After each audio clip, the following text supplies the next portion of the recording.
Welcome back to the YouTube channel of the Immigration Gurus. My name is Raghav and this is Talk with TIG. And this time again we have Ma'am Jyoti with us. Hello everyone. So ma'am last video में जब आपने अपने Canada का experience हमारे साथ share करा तो उसमें आपने ना कुछ कोर्सेज के बारे में बताया था, ट्रेड कोर्सेज, और उसके लिए अच्छी खासी लोगों ने मतलब चाह है उसके बारे में सुनना, वो क्या है और वो कैसे आए इस समय मार्केट में, एक बार उसके ऊपर लाइट डाल। राघव देखो, ट्रेड कोर्सेज शुरू से डिमांड में थे। आजकल ज़्यादा हाईलाइट ट्रेड कोर्सेज इसलिए हो गए हैं क्योंकि लोगों की समझ में आ गया है भेड़ चाल वाला टाइम नहीं है जिसमें आपका ज़्यादा इंटरेस्ट है, आप उन कोर्सेज़ को करो, बिजनेस को इतनी इंपॉर्टेंस ना दो।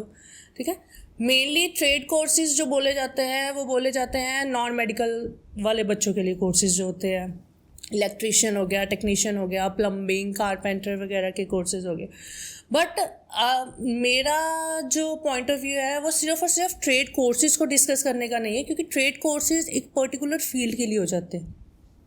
नॉन मेडिकल वाला बच्चा हो गया या फिर वो बच्चे जिन्होंने पॉलिटेक्निक से अपने डिप्लोमास कर रहे हुए हैं, चाहे वो 2 साल के हैं या 3 साल के डिप्लोमास हैं, वो उन बच्चों के लिए आ जाते हैं। फिर बाकी बच्चों की क्वेरीज आ जाती है कि हमारी स्ट्रीम्स के लिए क्या, क्योंकि बहुत सारी स्ट्रीम्स है इंडिया में। आर्ट्स है, ठीक है, ह्यूमैनिटीज़ को लगा लो, कंप्यूटर्स वाले बच्चे हैं, ठीक है, पॉलिटेक्निक वाले बच्चे हैं, बिजनेस बैकग्राउंड्स वाले बच्चे हैं, उन बच्चों के लिए कोर्स ऑप्शंस क्या। सिर्फ और सिर्फ हमारा जो मेन मोटिव है वो सिर्फ ट्रेड को प्रमोट करना तो नहीं है ना, बच्चों को एक राइट डायरेक्शन देना है कि वो अपनी फील्ड के अकॉर्डिंगली, अपने इंटरेस्ट के अकॉर्डिंगली वो कौन सा कोर्स ले सकते।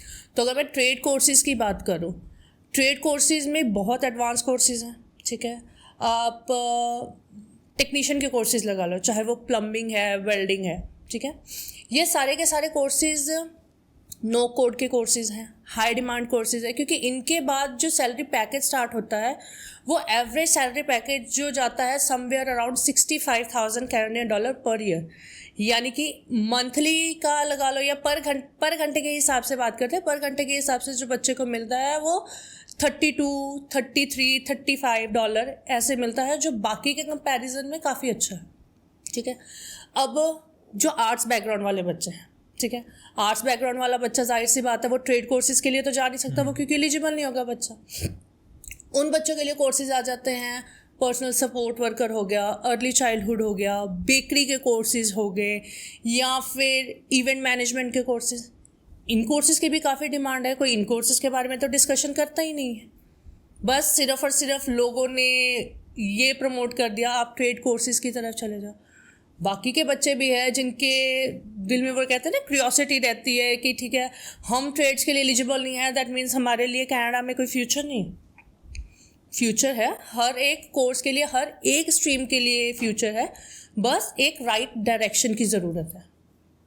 मैम अब उस राइट डायरेक्शन की बात आपने सिर्फ और सिर्फ एक कंट्री स्पेसिफिक बात करी कनाडा में, बट ये जो ट्रेड है, ये जो स्किल है, तो सारी कंट्रियों के लिए वैलिड है, हर कंट्री में इसका स्कोप होना चाहिए हिसाब से। तो बिल्कुल हर एक कंट्री में स्कोप है। आप ऑस्ट्रेलिया की बात कर लो, न्यूजीलैंड है, यूके है, यूएसए है, हर एक कंट्री में हर एक कोर्स की अपनी बेनिफिट है। अगर मैं बात करती हूँ ऑस्ट्रेलिया, यूके, यूएसए की, यहाँ पर बच्चे को जाना पड़ता है बैचलर्स के लिए, जिसमें बच्चा ये बोल देता है कि हाँ ठीक है मेरे को 3 साल या 4 साल स्पेंड करने पड़ेंगे।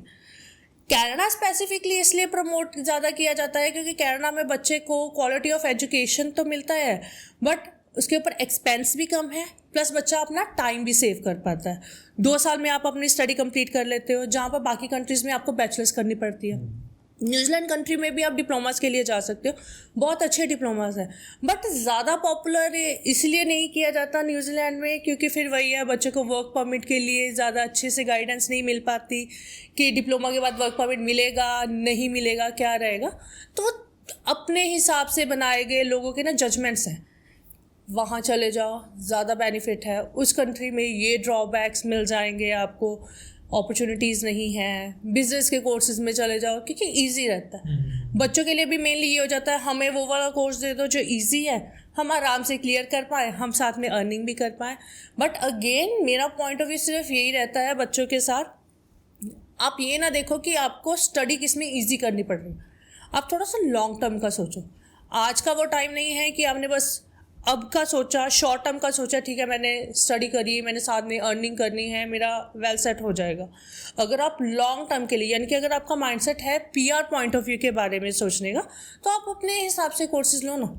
आपका नॉन मेडिकल वाले बच्चे हो, कंप्यूटर्स में इंटरेस्ट है, कंप्यूटर्स की तरफ चल जाओ, कंप्यूटर टेक्नीशियन के कोर्सेज हैं, सॉफ्टवेयर डेवलपमेंट के कोर्सेज हैं, ठीक है, आप वो वाले कोर्सेज ले लो। तो ये सारे कोर्सेज में वर्क परमिट और जो हमारा आगे जाके पीआर हो जाती है वो काफ़ी इजी रहती है।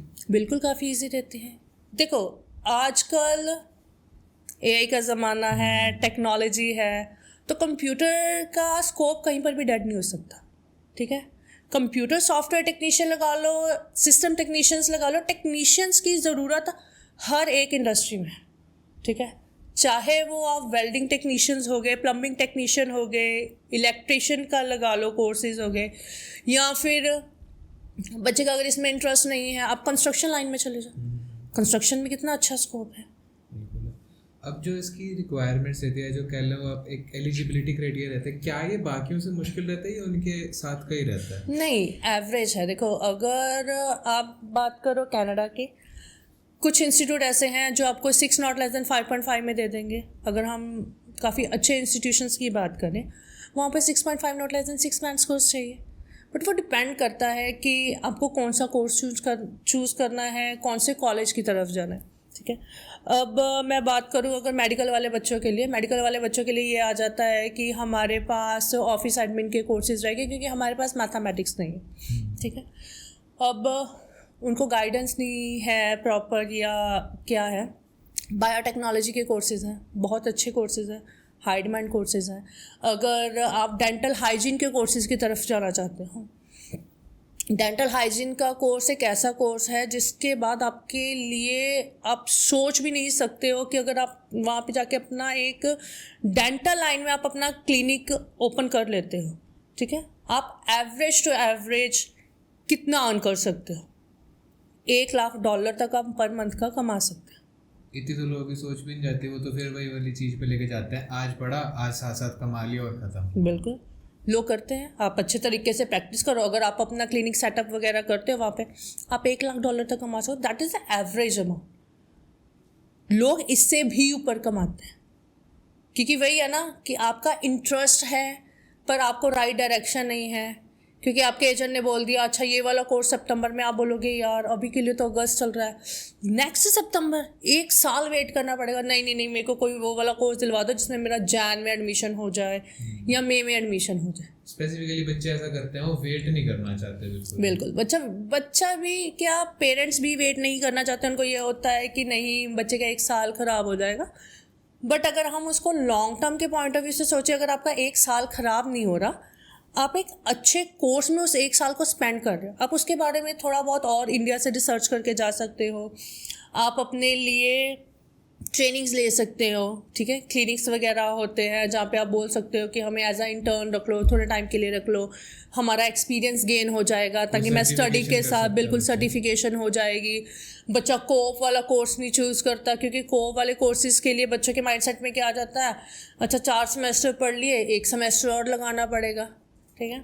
अभी रिसेंट में ना मेरे पास एक काउंसलिंग आई एक बच्चे की, वो कहता है मेरे को कोऑप वाले कोर्स में मत भेजो, ठीक है, बीइंग अ रीज़न मेरे को एक तो पैसे देने पड़ेंगे, कोई अर्निंग भी नहीं होगी। फिर जब मैंने उस बच्चे को उसका ना कॉलेज का करिकुलम दिखाया, समझाया उसको, मैंने कहा बेटा अगर तुम्हारी पहले साल की फ़ीस $20,000 है, क्योंकि पहले तो उसको ये भी ऑब्जेक्शन था कि भाई मैं पहले साल में $20-21,000 नहीं दे सकता, मेरी इतनी पॉकेट अलाउ नहीं करती। फिर जब मैंने उसको कोर्स दिखाया ना कि आप ये वाला कोर्स देखो, आप अगर पहले साल में $20,000 दे रहे हो तो सेकेंड ईयर में आप क्या सोचते हो आपको कितना देना पड़ेगा? सिर्फ और सिर्फ $10,000। क्योंकि अगर कोऑप वाले कोर्सेज में कुछ इंस्टीट्यूट ऐसे हैं जो अगर आपको कुछ पेड नहीं दे रहे तो आपसे कुछ चार्ज भी नहीं कर रहे, बस सिर्फ और सिर्फ क्या है, आपने उस ड्यूरेशन के दौरान आपने सिर्फ और सिर्फ अपने लिए एक्सपीरियंस गेन करना, वो आपके लिए बेनिफिट हो जाते हैं। बच्चे प्रेफर ही नहीं करते क्योंकि गाइडेंस नहीं है सही। बच्चे यहाँ पे भी एक्सपीरियंस को प्रेफर नहीं करते, जैसे हमने भी बात करी सर्टिफिकेशन की, लोग यहाँ पे सर्टिफिकेशन को इतनी वैल्यू नहीं देते, बट बाहर उस चीज़ की काफ़ी वैल्यू है जहाँ तक मुझे पता है। बिल्कुल बहुत वैल्यू है। अगर मान लो आप एक स्कूल में हो, ठीक है, आपने कोई एनजीओ ज्वाइन करा है, कोई कैंप वगैरह लगाए हैं जिसके आपके पास सर्टिफिकेशन है, उनकी इंपॉर्टेंस हमेशा ज़्यादा दी जाती है। बीइंग अ रीज़न उनको पता है कि ये बंदा वहाँ से कुछ ना कुछ स्किल लेके आए। अगर मैं किसी कॉलेज वगैरह में इन हाउस जॉब की बात करूँ, अगर आपने कहीं पर भी एज अ वॉलंटियर जॉब करी है, आप वो सर्टिफिकेशन वहाँ पे दिखाते हो कि भाई मैंने एज अ वॉलंटियर यहाँ पे जॉब करी है, ये मेरा सर्टिफिकेट है, वो आपको इन कैंपस भी जॉब देंगे। क्योंकि आपको पता है जब आप इन कैंपस जॉब कर रहे हो, वो आपके उन पेड आवर्स में कवर नहीं होते हैं जो आपको इमिग्रेशन की तरफ से अलाउ किए जाते हैं, वो 24 आवर्स हैं। तो वो बच्चे के लिए ऑन एंड एवरेज, अगर बच्चा किसी कॉलेज में, किसी इंस्टीट्यूट में अगर जॉब कर रहा है, उसके अलावा वो 20 घंटे 24 घंटे बाहर काम कर रहा है, दैट मीन्स वो एक तरह से फुल टाइम काम कर रहा है। उसको पैसे भी मिल रहे हैं क्योंकि वो कॉलेज के लिए काम कर रहा है, प्लस वो जो बाहर से अर्निंग कर रहा है वो अलग है। ठीक है, तो मैम इसके लिए ऐसे कोई कोर्सेज जो हों या जो ऐसे कॉलेजेस हों जो ऐसे कोर्सेज प्रोवाइड कराते हो, ऐसी कोई लिस्ट है हमारे पास, या ऐसे कुछ बढ़िया कॉलेजेस हैं जो ये प्रोवाइड कराते हैं? देखो, कनाडा में नंबर ऑफ कॉलेजेस हैं, अब हर एक के बारे में स्पेसिफिक नहीं बताया जा सकता, ठीक है, बट जो बच्चा ज़्यादा डिमांड में रहता है, ठीक है, बच्चे के लिए ज़्यादा प्रेफरेंस रहती है हमें सेंटेनियल भेज दो। बीइंग अ रीज़न, कनाडा में सेंटेनियल एक ऐसा कॉलेज है जो विदाउट मैथ्स में मेडिकल के कोर्सेज प्रोवाइड करता है। आप कर सकते हो अगर आपका इंटरेस्ट है, जस्ट सिर्फ और सिर्फ क्या है, आपको एडिशनल मैथ का एक टेस्ट देना पड़ता है जो सेंटेनियल कॉलेज लेता है, ठीक है। शेरिडन है, हम्बर है, जॉर्ज ब्राउन है, यूनिवर्सिटीज़ हैं जहाँ पे आप डिप्लोमास कर सकते हैं। यूनिवर्सिटी ऑफ वाटरलू वगैरह है, विंडसर यूनिवर्सिटी है, आप वहाँ पे डिप्लोमास कर सकते हैं। बट वही है, आपका इंटरेस्ट किस में है। आप आर्ट्स बैकग्राउंड वाले बच्चे हो, आप अर्ली चाइल्डहुड कोर्स के लिए जाओ, आप पर्सनल सपोर्ट वर्कर के लिए जाओ, ठीक है, आप बेकिंग के कोर्स के लिए जाओ, बेकिंग फाउंडेशन के कोर्सेज भी होते हैं, आप हेयर कट वगैरह के कोर्सेज ले सकते हो, आप उसमें जाओ। मेडिकल वाला बच्चा है, डेंटल हाइजीन के लिए जाओ, ठीक है, बायोमेडिकल के कोर्सेज के लिए जाओ, बायोटेक्नीशियन का काफ़ी अच्छा स्कोप है, अब उन कोर्सेज में जाओ।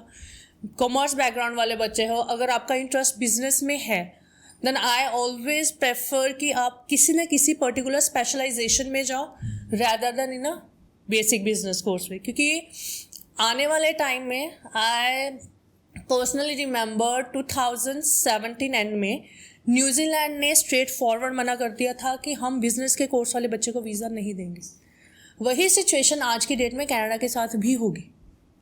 तो हम बिजनेस कोर्स ले लें बट एक स्पेशलाइजेशन के साथ लें उसको। बिल्कुल, आप स्पेशलाइजेशन के साथ जाओ ना, एटलीस्ट आप अपना मोटिव दिखा सकते हो कि मेरा इकोनॉमिक्स में मेरे नंबर अच्छे थे, मैं इकोनॉमिक्स में जा रहा हूँ, मेरा फाइनेंस में इंटरेस्ट था, मैं बैंकिंग लाइन में जा रहा हूँ, फाइनेंस से रिलेटेड मेरे को कोर्सेज में जाना है। कोर्सेज है, बस आप स्पेशलाइजेशन के साथ जाओ, आप एक अच्छे करियर पाथ के साथ जाओ। ये नहीं है कि वही भेड़ चाल वाला काम मेरे फ्रेंड ने ले लिया मुझे दे दो। तो क्या ये जो स्पेशलाइजेशन होती है इसके लिए कुछ एक्स्ट्रा क्लासेस वहाँ पे लगते हैं, कुछ एक्स्ट्रा ईयर वहाँ पे ऐड होता है, या वो सेम में ही काउंट रहता है? वो सेम में ही रहता है, ठीक है। बस सिर्फ और सिर्फ ये है कि आपके कोर मॉड्यूल्स में वो कहते हैं ना, ये जैसे इलेक्टिव सब्जेक्ट्स हो गए, इलेक्टिव सब्जेक्ट्स को वेटेज ज़्यादा मिलती है, it's like the same. Specialisation है, आप मार्केटिंग में कर रहे हो, ठीक है, अब मार्केटिंग में जस्ट सिर्फ और सिर्फ वही नहीं है door to door marketing, it's about the digital marketing. वो सब कुछ सिखाया जाता है कि आपको डिजिटली मार्केटिंग कैसे करनी है, सेल्स को कैसे प्रमोट करना है, ईच एंड एवरीथिंग। बस आपका ना वो करियर गोल क्या है। आज के डेट में ना मेरे अकॉर्डिंगली अगर मेरे पास कोई क्लाइंट आए तो मेरी प्रेफरेंस ये रहती है कि भाई मेरे को ये बता दो कि तुम्हारा फ्यूचर आउटकम क्या है, तुम अपने आप को इन फ्यूचर में कहाँ पे देखते हो। अगर वो बच्चा बोलता है कि ठीक है मेरे को अपना एक बिजनेस सेटअप करना है, ठीक है, तो उसके लिए अलग से कोर्सेज है। अगर कोई कहता है कि हाँ ठीक है कि मेरे को मार्केटिंग में ज़्यादा इंटरेस्ट है, मेरे को उससे रिलेटेड चीज़ें सीखनी, गो विद दैट। AI के कोर्सेज के साथ जाना है, आप उसके साथ जाओ। आपका मेडिकल लाइन में इंटरेस्ट है, बट मेडिकल भी सिंपल नहीं है कि आप मेडिकल चूज़ कर लिए तो मेडिकल में चलो। आपका मेडिकल में भी किस चीज़ में इंटरेस्ट है, एडमिन डिपार्टमेंट में है, फार्मेसी में इंटरेस्ट है, या बायोटेक्नोलॉजी से रिलेटेड जाना चाहते हो, फॉरेंसिक साइंस में जाना चाहते हो, there are many more courses. बस बच्चे की सोच वहीं पे रह जाती है, हमें ऑफिस एडमिन के कोर्सेज के लिए भेज दो क्योंकि हमारा एलिजिबिलिटी क्राइटेरिया नहीं मीट कर रहा। भाई अगर आपका एलिजिबिलिटी क्राइटेरिया मीट नहीं कर रहा, दैट डजंट मीन कि आप पर्टिकुलर उसी कोर्स में जाओ, उसी कॉलेज में जाओ।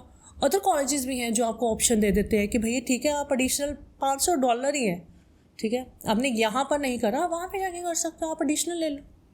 एडिशनल सब्जेक्ट को करने से अगर आपको एक अच्छा कोर्स मिल रहा है तो स्पेंड कर देना वो ज़्यादा बेटर है, क्योंकि आज के वो $500 कब आपको वो इन फ्यूचर में एनुअली $50,000 दे दे, आप सोच भी नहीं सकते। तो अब पास्ट को छोड़ के फ्यूचर को देखने की बारी है कि तुम अपने फ्यूचर आउटकम पे पहले देखो कि तुमने कितना पैसा, रिटर्न ऑन इन्वेस्टमेंट क्या रहने वाली है तुम्हारी। बिल्कुल।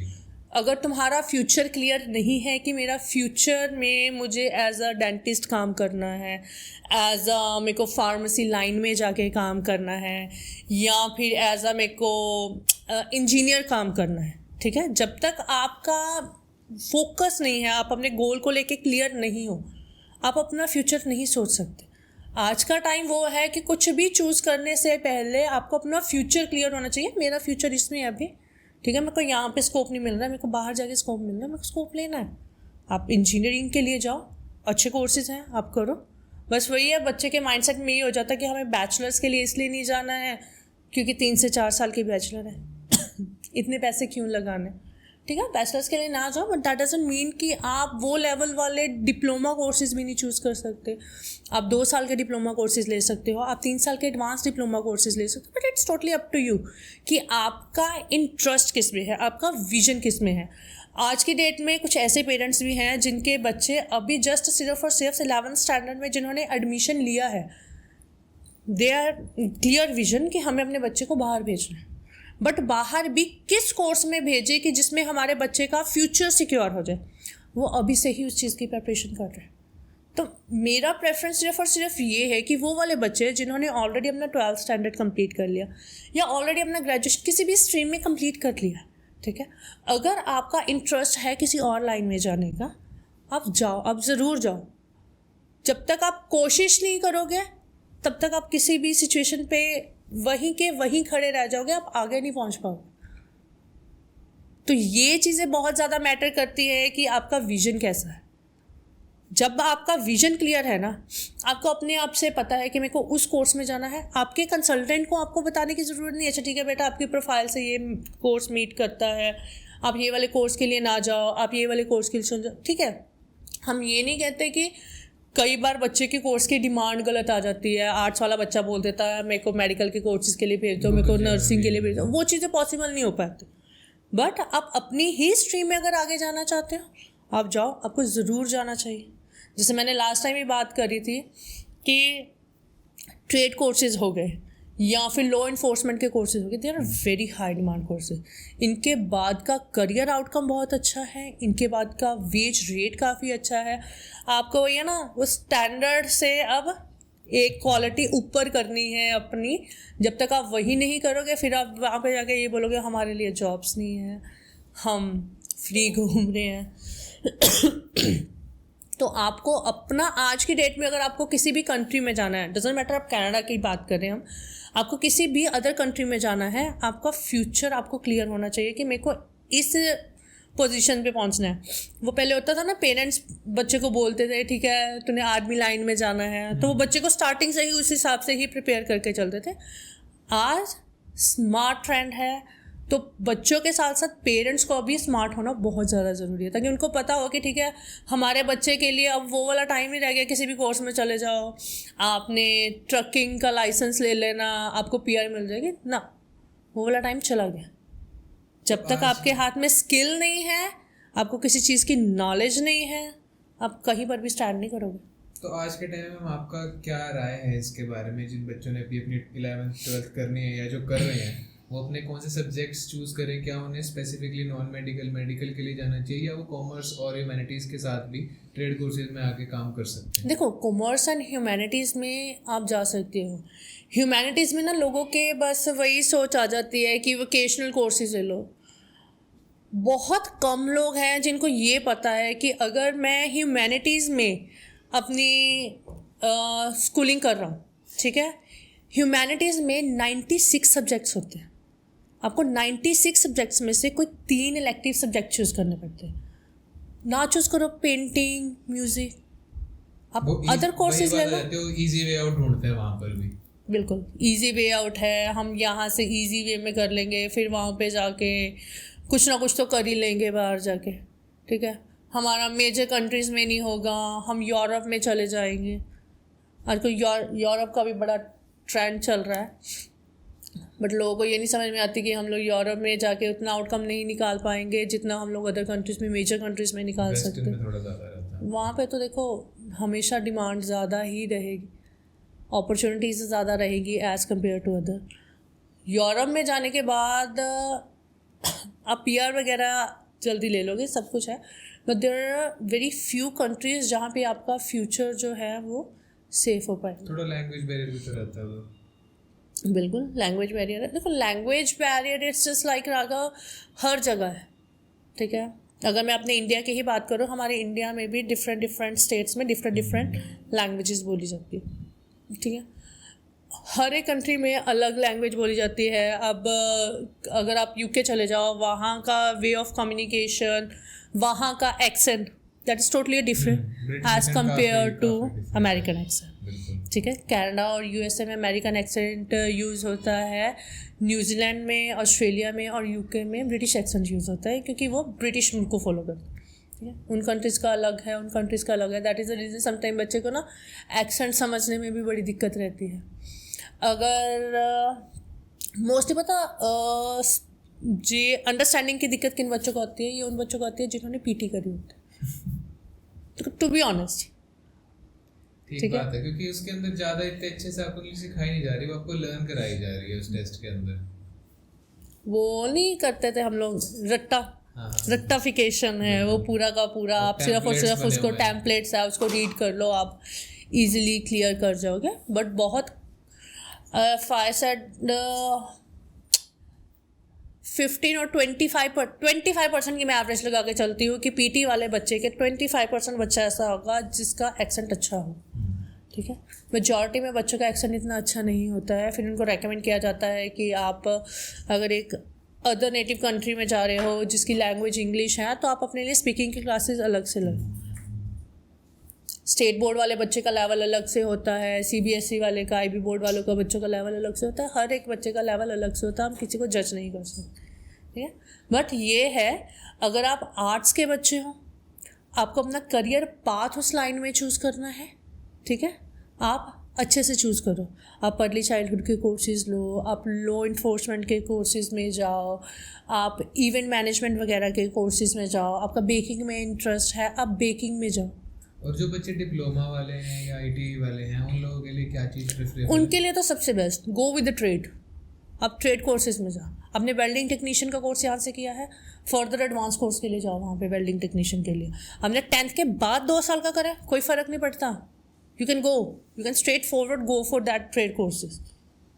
कॉलेजेस पूछते हैं अगर आपके पास आपने ऑलरेडी प्रीवियस में कोई ट्रेड कोर्स करके रखा हुआ है, चल जाएगा। ये नहीं है कि आपके पास 12th वाली मैंडेटरी है, नहीं। आपने 10th के बाद 3 साल का पॉलिटेक्निक का डिप्लोमा करा है, 2 साल का पॉलिटेक्निक का डिप्लोमा करा है, वो सब एक्सेप्टेड है। बस आपके परसेंटेज अच्छे होने चाहिए, क्योंकि वहाँ पर जो मिनिमम परसेंटेज की रिक्वायरमेंट है दैट इज़ 50। बट मेरी प्रेफरेंस ये रहती है कि बच्चे के 55 to 60% एटलीस्ट हो, क्योंकि जितना अच्छा आपका स्कोर होगा, आपके पास उतने ही कॉलेजेस, इंस्टीट्यूशंस की, यूनिवर्सिटीज़ की ऑप्शंस उतनी ही अच्छी होगी। आप उस हिसाब से अपनी पसंद की लोकेशन, अपनी पसंद का कोर्स, अपनी पसंद का कॉलेज चूज़ कर पाओगे। अदरवाइज़ भैया आप कंसल्टेंट के हाथों में ही रह जाओगे कि ये वाला कोर्स नहीं, ये वाला कोर्स ले लो, आपकी रिक्वायरमेंट मीट नहीं हो रही।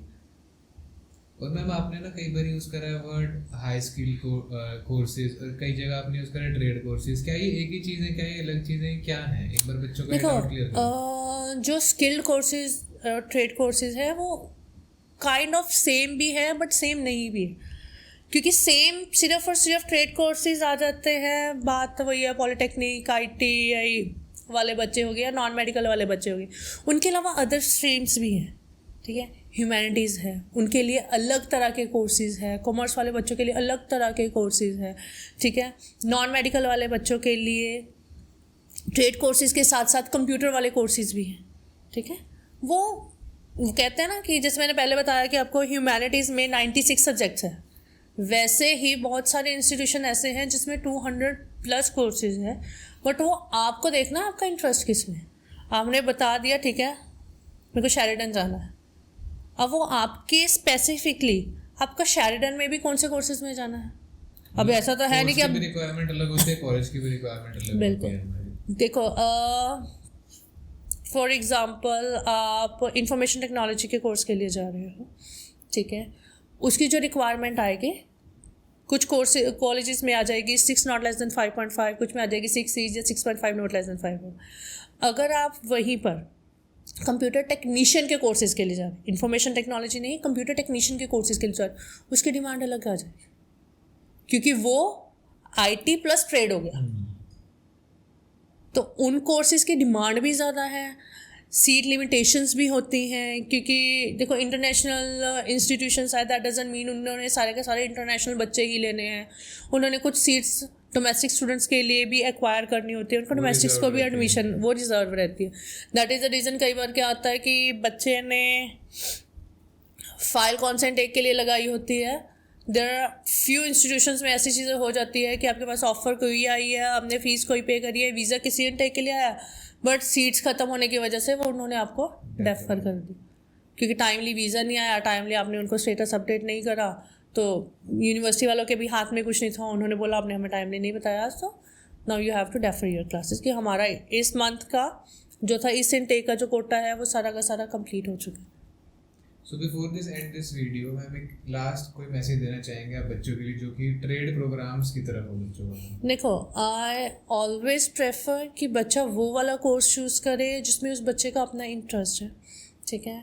भेड़ चाल की तरफ ना जाओ कि मेरे को बिजनेस ही लेना है, ये लेना है जो मेरे फ्रेंड ने लिया, ठीक है। इट्स जस्ट लाइक कि आप उसमें जाओ जिसमें आपका इंटरेस्ट है, जिसमें आपको लगता है कि मैं अपना एक सक्सेसफुल करियर स्टार्ट कर सकता हूँ। आपको अपना बिजनेस सेटअप करना है, आपको अपना क्लिनिक सेटअप करना है, आपको अपना रेस्टोरेंट खोलना है, आपको हर एक चीज़ के लिए अपने आप को पहले से ही प्रिपेयर करना पड़ेगा कि ठीक है मेरा फ्यूचर आउटकम वो है, मेरे को इस कोर्स में जाना है क्योंकि मेरा जो गोल है मुझे वहाँ तक ये वाला कोर्स लेके जाएगा।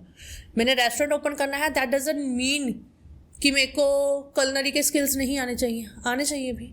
आप अपना एक अच्छा रेस्टोरेंट आप तभी कहते हैं कि आप कोई भी काम अगर आप कर रहे हो, जब तक आपको उसका बेसिक्स नहीं क्लियर ना, आप चाहे उसको जितना मर्जी अच्छे से कर लो, आप उसको सेटअप नहीं कर पाओगे अच्छे से। थोड़े टाइम के बाद आपको लगता है कि नहीं यार मैंने गलती कर दी, शायद ये वाली फील्ड चूज़ करके, या मैं कुछ और कर लेता।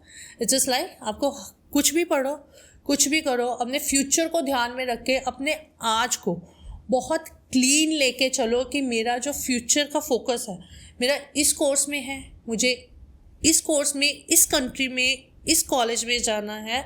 उसका स्पेसिफिक रीजंस आपके पास क्लियर होने चाहिए ताकि जब आप ना किसी कंसल्टेंट के पास जाओ, आपको ये ना हो कि आपको आपका कंसल्टेंट बताना, आपको पहले से पता हो अच्छा ठीक है मैंने अपना एलिजिबिलिटी रिक्वायरमेंट चेक करा था, दीज आर माई डॉक्यूमेंटेशन, मेरे को इस कॉलेज में जाना है, मेरी एप्लीकेशन सबमिट कर दो। तो आपको आपकी प्रोफाइल में ज़्यादा आपके बारे में पता होता है कि हाँ ठीक है मेरा फ्यूचर ये है, तो मेरा ये कोर्स सिलेक्शन जो है वो मैंने सिलेक्ट करा है, दैट आई नो कि वो मैंने अच्छा ही सिलेक्ट करा है। सो अपने फ्यूचर को आज की डेट में लेके चलना है, प्लस उन कोर्सेज़ को लेके चलना है जिनमें आपको वो $14 $12 वाले नहीं रहना है, स्मार्ट बनना है और हाई डिमांड की तरफ जाना है, अपना फ्यूचर को सिक्योर करना है। वही नॉर्मल कोर्सेज़ की तरफ तो भूल जाओ आज की डेट में कि वो नॉर्मल कोर्सेज़ आपको फ्यूचर में कहीं पहुंचा देंगे, वो चीज़ें पॉसिबल नहीं हैं। All right, so that's all from our side for today. Thank you so much everyone for joining. Thank you so much, ma'am. We'll see you on the next Wednesday exactly at 6 p.m.